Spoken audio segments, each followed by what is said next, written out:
Bu il əmək pensiyalarında təqribən 9% artım gözlənilir. Bu barədə Dövlət Sosial Müdafiə Fondunun sədri Zəkan Mirzəyev məlumat verib. Bildirilib ki, orta pensiya və yaşa görə pensiya məbləğlərinin artacağı proqnozlaşdırılır. Eyni zamanda pensiyaçıların sayı, sosial xərclər və ünvanlı sosial yardımla bağlı rəqəmlər açıqlanıb. Sədr ictimai nəqliyyatda güzəştlər məsələsinə də münasibət bildirib. Azərbaycanda bu il əmək pensiyalarında artım 9% ətrafında olacaq.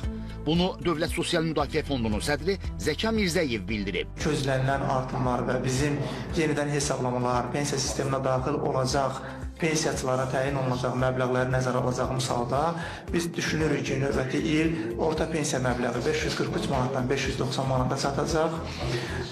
Bu proqnozda sözsüz ki, dəqiq vaxtlar deyil və yaşa görə pensiya məbləğləri isə hazırki 578 manatdan 629-630 manata çatmasını proqnozlaşdırılır.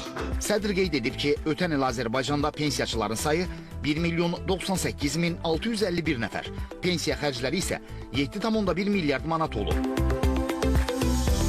Sədr xüsusilə pensiyaçılar və tələbələr üçün ictimai nəqliyyatda gediş haqqları ilə bağlı güzəştlərin olub-olmayacağı məsələsinə də toxunub. Ödənişlərin digər növlərində həyata keçirilən bütün tədbirlərdə güzəştlər Dövlət Sosial Müdafiə Fondunun büdcəsi hesabına həyata keçirilən güzəştlər deyil. Bunlar mütləq dövlət büdcəsi vəsaitləri hesabına təmin edilməli olan güzəşlərdir. Buna görə də Dövlət Sosial Müdafiə Fondunun büdcəsi nöqteyi-nəzərdən məsələyə yanaşdıqda məsələnin Dövlət Sosial Müdafiə Fondunun əslində fəaliyyət sahəsinə aid olmadığı qənaətindəyik və buna görə də əgər hər hansı bir təkliflər olarsa güzəştlərin verilməsi ilə bağlı fond tərəfindən də məsələyə bağlı müvafiq qaydada fikir bildirilə bilər.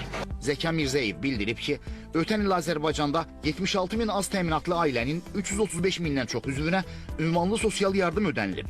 Sədr, ünvanlı sosial yardımın artım məbləği ilə bağlı da açıqlama verib. Ünvanlı dövlət sosial yardım məbləğlərinin təyin edilməsi ehtiyac meyarı əsasında müəyyənləşdirilir.